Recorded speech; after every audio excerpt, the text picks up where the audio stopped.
As if that was going to do anything for our great God. Anyway. What's up, House of Rolle family? Welcome back to another vlog. If you're new here, my name is Camille, and this is the House of Rolle. And we would love for you to stay and join us and hang out and interact with us. So make sure you hit that subscribe button and make sure you leave us a comment below. If you're new, say, hey, what's up, Camille? Today we're gonna jump right in and start reading the word. If you've watched any of the previous vlogs, you know that I'm still in the book of Acts, and I hold on, let me get myself together here. So I do want to leave some space for you guys to pray. Remember, you want to make sure that you're praying for your own understanding, you're praying for your own revelation, and I want to give you guys time to get your Bibles so you can join me in reading if you have a different translation. I'm going to read my Christian Standard Bible translation, and then I'll probably go to the Bible app to read another translation. So if you're new here, this is the Bible that I have. Let's see if there we go.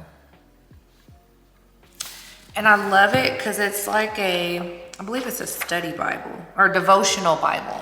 I love it because it's a devotional Bible. But typically my go-to translation is NIV.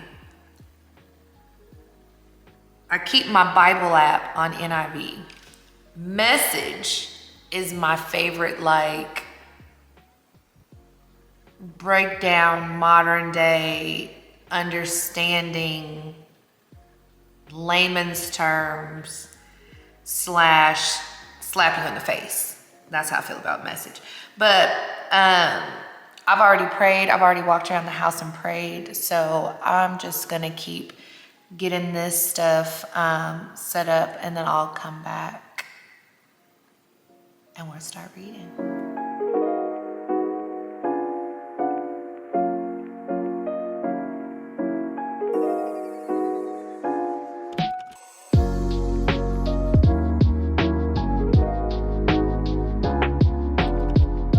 If that wasn't enough time for you, please pause this video and finish praying and then just hop back on.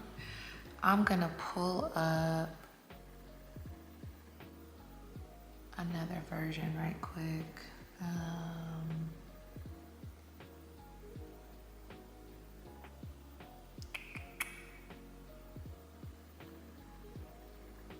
Let's see, I think I might pull up the Message. Okay. I got it. We'll do the NIV version. Okay, so we left off on Acts 7:54 through 60, and now we are finally ready for Acts 8. We're gonna read 8 through 1, Acts chapter 8, 1 through 8. Okay, get that right. Okay, so just like previously, I'm gonna read it through and then I'll go back and break it down. But we have, and I hope this camera lets us be great. Saul agreed with putting him to death on that day. A severe persecution broke out against the church in Jerusalem, and all except the apostles were scattered throughout the land of Judea, Samaria. Devout men buried Stephen and mourned deeply over him. Saul, however, was ravaging the church. He would enter house after house, drag off men and women, and put them in prison. So that section 1 through 3 is called Saul the Persecutor. So now we're going to read the section Philip in Samaria. So those who were scattered went on their way, preaching the word. Philip went down to a city in Samaria and proclaimed the Messiah to them.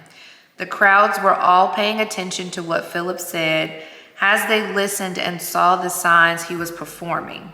For unclean spirits crying out with a loud voice came out of many who were possessed, and many who were paralyzed and lame were healed. So there was great joy in the city. Okay.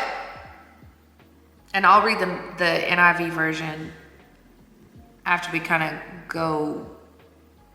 We're just about to navigate this, y'all. Okay. So 8:1, Saul agreed with putting him to death. On that day, a severe persecution broke out against the church in Jerusalem, and all except the apostles were scattered throughout the land of Judea and Samaria. And let me look something up. I just want to make sure that I'm pronouncing this right. Pronunciation.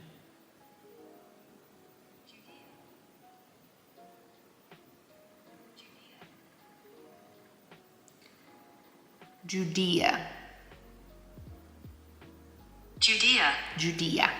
Okay. I feel like that's what I said, Judea. Okay. Anyway, neither here nor there.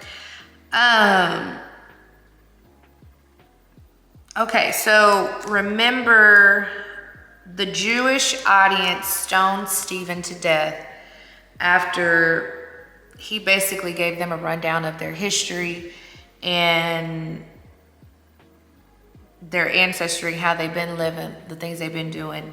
He reminded them of these things as he's standing before the Sanhedrin. And nobody told the Jewish audience to stone him. They just took it upon themselves. But it says Saul agreed with putting him to death. So Saul was unpleased with the things that he was saying as well. And so on the day of his death, persecution broke out against the church. And so you have Saul, who takes it upon himself to start dragging men and women out of their houses and putting them in prison. So basically, if you were a believer, if you proclaimed the Messiah, if you were talking about Jesus Christ, he was like, gotta go. Lock them up. As if that was gonna do anything for our great God. Anyway, okay, so then verse 2, devout men buried Stephen and mourned deeply over him. I mean, that's kind of self-explanatory. You know, the people were sad that Stephen died, you know, but they were able to bury him. So I think that is something that probably gave them some peace. And so then we have verse 3, Saul, however, which I kind of already gave you a summary, but Saul, however, was ravaging the church. He would enter house after house, drag off men and women and put them in prison. So I kind of gave you a little synopsis of that 1-3. Okay, so this is the part I want to get excited about, because when the people, hold on, let me see something. Okay, so you have the church being persecuted, and people are like, we got to get out of here. We got to get out of Dodge. Like, we can't stay here. It's not safe. We got to go. And so it says in verse 4, so those who were scattered went on their way preaching the word. Wait a minute, backtrack. I want to go back to verse 1.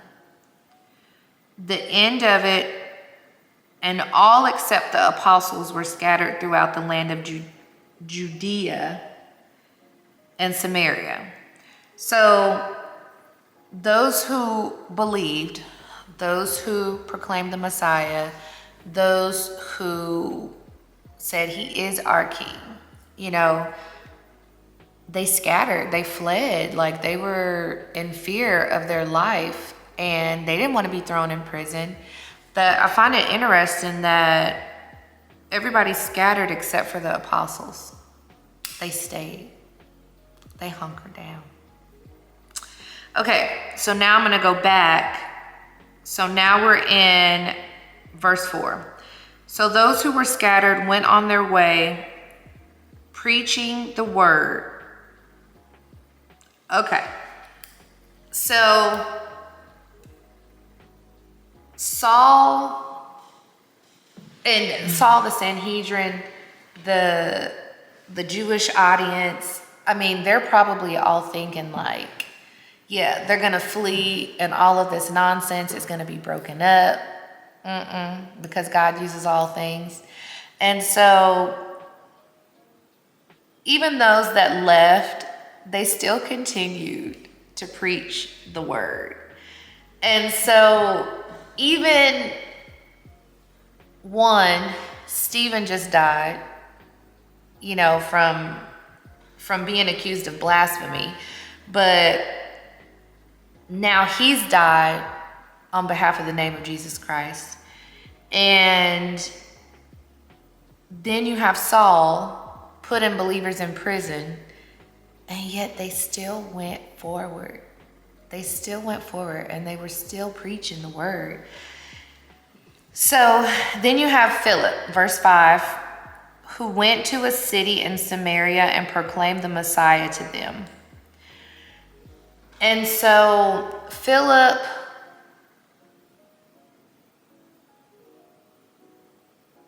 I love this because Philip goes to Samaria, or a city in Samaria, and he's continuing to proclaim the name of the Messiah. And so now he has the attention of their ears. So now they're listening. They're like, the Messiah, tell us more, you know? And I think today in this age, we don't have a lot of people who are truly like proclaiming Jesus Christ. Like, they're believers, but they're like secret undercover believers. Like, you'd never know they went to church. You'd never know they were part of a community. You'd never know that they pray. Like, you just would never know. Because they don't open their mouths. And it's like, despite all of that, those scattered continued preaching. But Philip goes to a city in Samaria and continues to share the gospel. Well, 6, the crowds were all paying attention to what Philip said. As they listened and saw the signs he was performing. So Philip didn't just go and talk about the Messiah, but he went, talked about the Messiah, and actually was able to perform miracles. Or not miracles, but the signs. And so I looked that up. Let me go back. Okay, so back when I was reading in chapter 7, I noticed a couple times it said wonders and signs. So I'm like, what does the wonders and signs mean? So experiences that are perceived to be miraculous as being normative in the modern Christian experience. So not only is Philip sharing the word of God, talking about the Messiah, letting the people know, hey, there is a way to salvation. But he's also performing signs. 7. For unclean spirits, crying out with a loud voice, came out of many who were possessed, and many who were paralyzed and lame were healed. And so I think that right there, the unclean spirits coming out of people, so those possessed, and people that were lame being healed, paralyzed and lame are healed. Those are some of the signs that Philip was able to put before the people, that he was able to show the people. So it's like, I don't know why it just popped in my head, like show and tell. So he's like, let me tell you about the Messiah, and then let me show you some things. Let me tell you, let me show you. And so, but I think what happens when we not only talk, but also show, and I'm not saying like we're performing magic tricks or we're becoming a form of entertainment on behalf of the Word of God. That's not what I'm talking about. What I'm talking about is when you have prophets who talk about the Word of God, who introduce the gospel to people, and the Holy Spirit is able to tell them something about themselves that they should know. It's like telling and showing. And so, yeah, anyway. So there was, verse 8, so there was great joy in that city. The people are excited. They are so excited that Philip is here. He's given us something that we didn't even know we needed, and people are being healed, and possessed people are getting rid of these spirits. And I'm thinking about how mighty Philip must have been in his faith. You know, he wasn't surrounded with other people, but it was just him. It doesn't say Philip and Peter went to a city in Samaria. Philip went to a city in Samaria and was teaching or preaching. And so, yeah, I want to read the NIV version. Judea. Okay.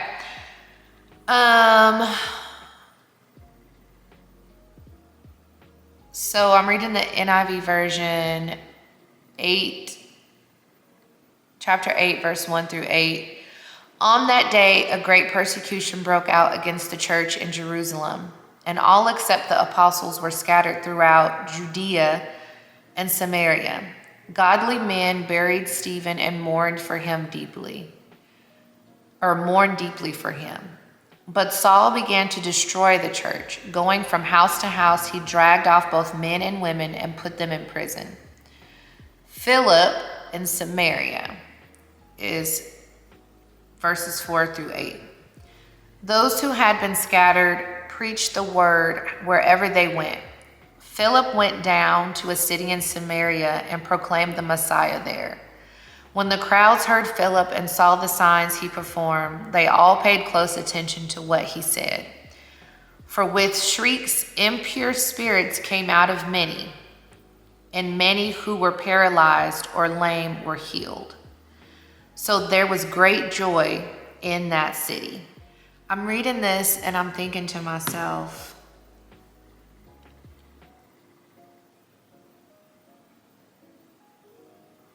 again, Saul thought he was destroying a thing, but actually, he was pushing people into their purpose. He was pushing people to get the word out to the nations, ultimately, you know? And we have to continue this great fight of getting the gospel across the nations and introducing the gospel to those who may not know anything about Jesus Christ, because people are out here with no hope. People are out here not knowing how to love. People are out here not knowing that salvation is possible.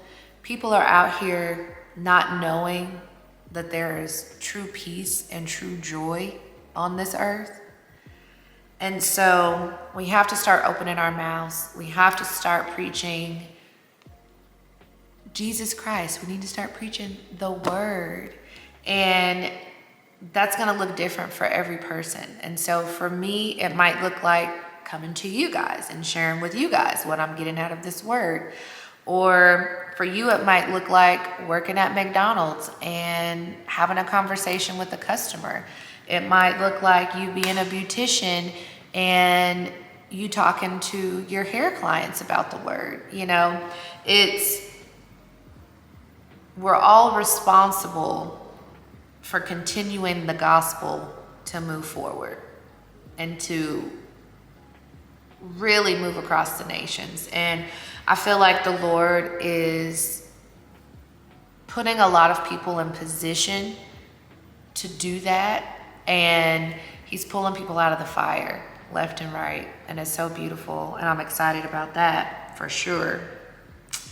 Let's pull our people out of the fire. Let's give them hope. Let's give them love. And let's share this word. So, yeah. I lost track of what I was saying. But anyway, Philip is essentially pushed into his purpose. Sorry, Saul, you didn't win. But, all right, guys, that is going to be it for today. I'm actually let's see, we're in 8. I'm actually in 9 already. I'm moving forward a little bit. But because I already started you guys in 7, I didn't want to just fast forward you to 9. So I kind of wanted to go ahead and just ride it on out in correct order, if that makes sense. But all right, guys, I'm going to getting ready to record a podcast about prayer. Woohoo! And if you are interested in, actually I need to leave that open. If you're interested in tuning into that podcast or watching that podcast, I will leave a link in the description. You can also find the podcast on our homepage at the bottom. I think it's called, let me see.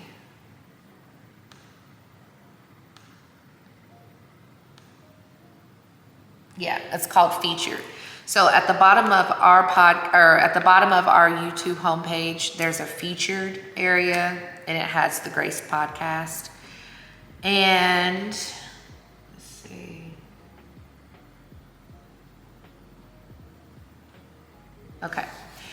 So I'm getting ready to record a podcast about prayer and go ahead and read some of chapter 9. And then I'm gonna go to work. Actually, I probably need to I'm about to edit this video for the podcast too. And do some graphics for the podcast too. So all the things. Make sure you spend some time with God today. Make sure you get quiet and go to lunch with the Lord today. Read a book with the Lord today. Sit on the couch with the Lord today and just talk. But, all right, guys. I'll catch up with you guys later. Toodaloo. Mike got these Starbucks egg bites at Costco. I'm about to try them. I'll let you guys know how they taste. They look delicious. We'll see. This is not what I was expecting, so I'm a little bit nervous because it doesn't look done. It don't look cooked.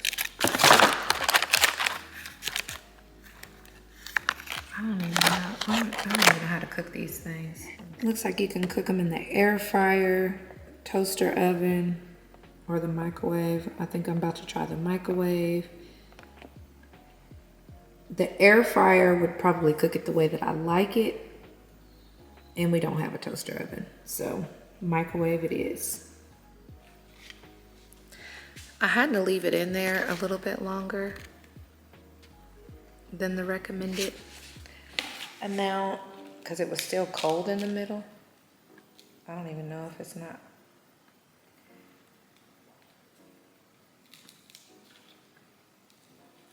I don't know,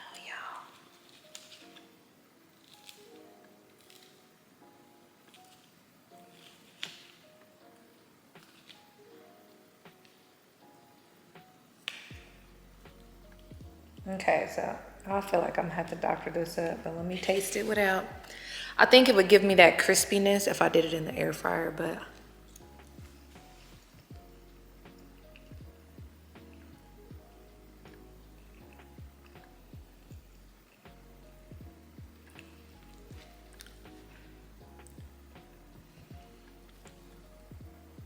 I like the cheese taste.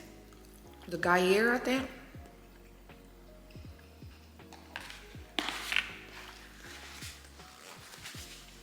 I like the texture. It's kind of like slimy a little bit.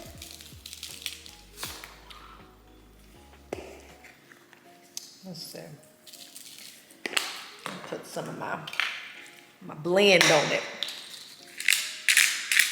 I'm putting some pepper, tahini. Y'all know I put tahini on everything. And some salt-free herb. Now let me see if this brought it to my level of liking. I think that texture's still gonna get me though.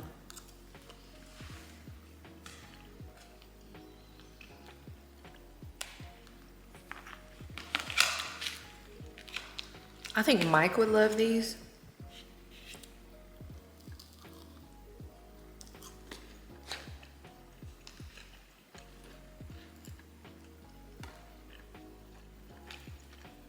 That crunchy piece was better. I think as for me, it's gonna have to be like eat them because there ain't nothing else to eat.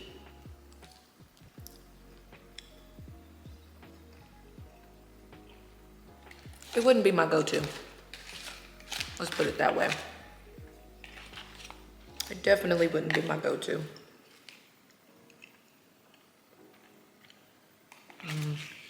It's not bad. I can't get with the texture though.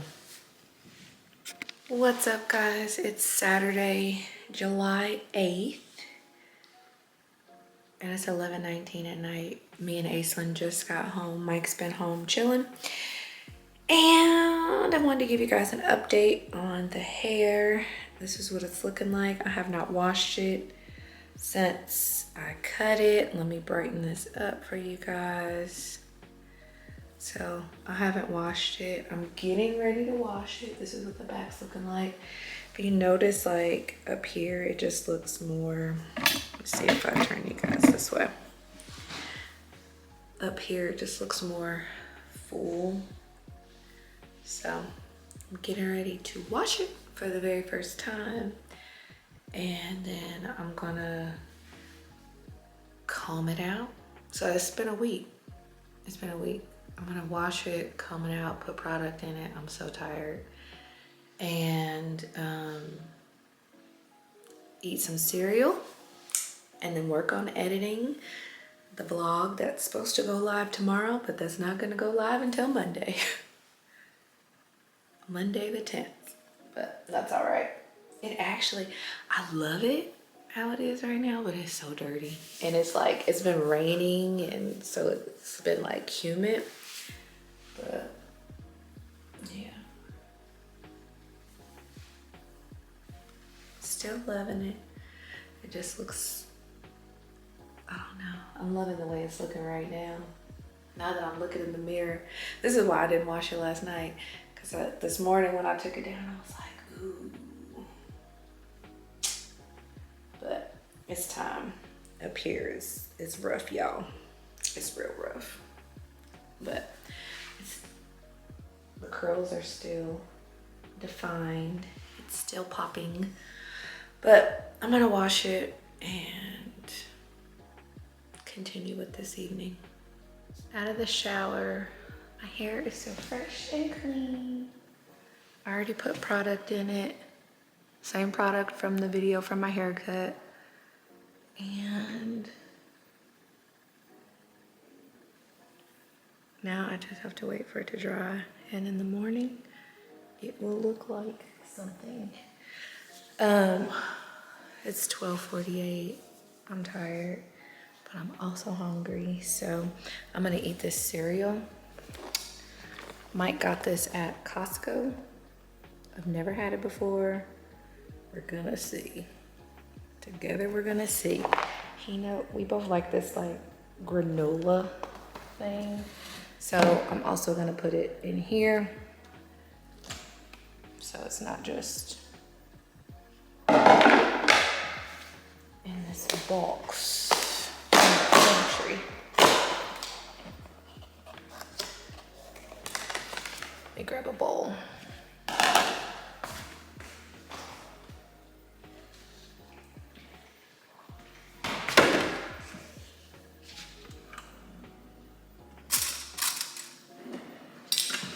I'm having cereal because I don't want to eat anything else this late. It's too late. Technically, it's too late to be eating. I'm hungry.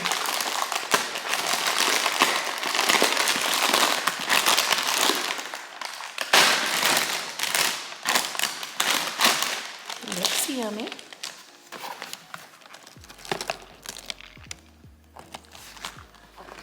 I'm gonna pour it in here.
Good.